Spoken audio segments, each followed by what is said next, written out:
Okay, now Tully is ready to give another speech about something very important.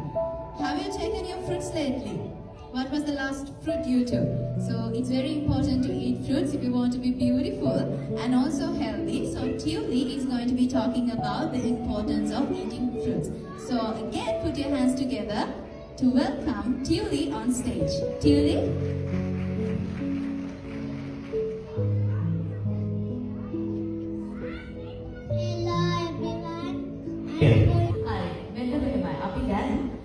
මතක් කරලා එහෙම අපි කුංචි කාලේ සෙල්ලම් කරපු බෝලින්කෝ හරි. හොඳයි සම්මත. ගොල්. අපි පොඩි කාලේ වගේ නෙවෙයි දැන් එක්තරා විශේෂ ස්කින් කලර් එකක්. ඒ කියන්නේ හැම පාටක් සහ බොඩි ෂේප් එකක්. නැත්නම් ඇඟේ හැඩයක්. මෙන්න මේක තමයි ලස්සන කියලා එකක් නැහැ. හැම පාටක්ම ලස්සනයි.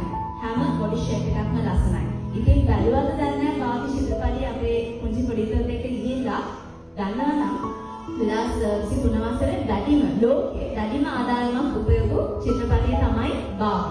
ඉතින් ඊයවද ජූලි මාසේ තමයි අපේ රටේ විකාශය වුණා බලන්න ඇති. ඉතින් අපේ මුංචි පොඩින්ට හරිම වාසනාවන්තයි මොකද අපේ පොඩින්ටන්ට නැහැ මෙන්න මේ හැම පාටට යන්න ඕනේ මේ ශරීර හැඩයට යන්න ඕනේ හැමෝම ලස්සනයි. හැම පාටක්ම හැම හැඩයක්ම ලස්සනයි. ඉතින් ඒක තමයි අපේ බාහි සෝං එකේ පණිවිඩය වෙන්නේ අද. සුදායි ඔය කතාව කියනකොට අපේ මේ පොඩ්ඩන්ගේ තියෙන්නේ එක දක්ෂතා. ඒ දක්ෂතා ඒ විදිහට උඩුප්පල ගන්න ඕන. ඒ විදිහට උඩුප්පල ගන්න නම් අපි ඒ ටයිම් වලට යොමු කරන්න ඕන. හරි? ඒ වගේ උඩුප්පල ගන්න දරුවන්ගේ හැංගිලා තියෙන දස්කම් අපි එළියට ගන්නවා නම් හොඳම දැනක් තමයි රන්වල බලකාය කියලා කියන්නේ. හරිද?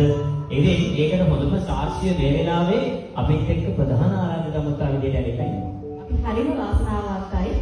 අපි ඉදිරියේ අද ඉන්නක ගැන. ඔව්. ඒ වගේම ඒ දරුවන්ගේ දක්ෂ සාමුළු ලෝකේටම බලන්න ඒකස්තික්ටීවී තියෙනවා.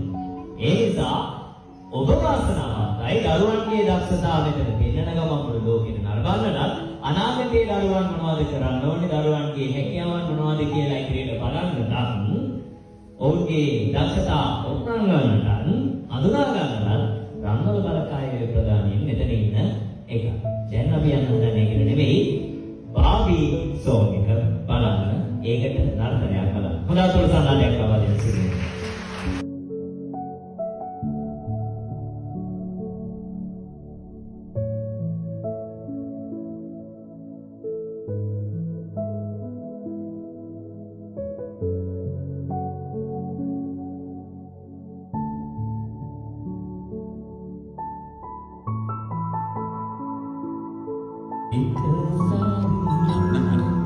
ඥානය රැස් කරන්න අපිට තව රටක් එක ගනුදෙනු කිරීම සඳහා මිසක් සුද්ධින් වෙන්නේ. ඉතින් අනේ ඒකේ වෙනස දරුවා දැනගන්න ඕනේ මේ ශ්‍රී ලංකන් ඩෙන්ටිටි නැත්නම් પાස්පෝර්ට් එක තමයි අපිට ලෝකෙට ගෙනියන්නේ. අපි ලෝකෙට යනකොට ජාතික කොඩි අරන් යනවා වගේ. ලෝකෙට යනකොට ජාතික සංගීතයක් අරන් යනවා. අන්න ඒකට අපි ජාතික උරුමයක් එක තමයි ළමයි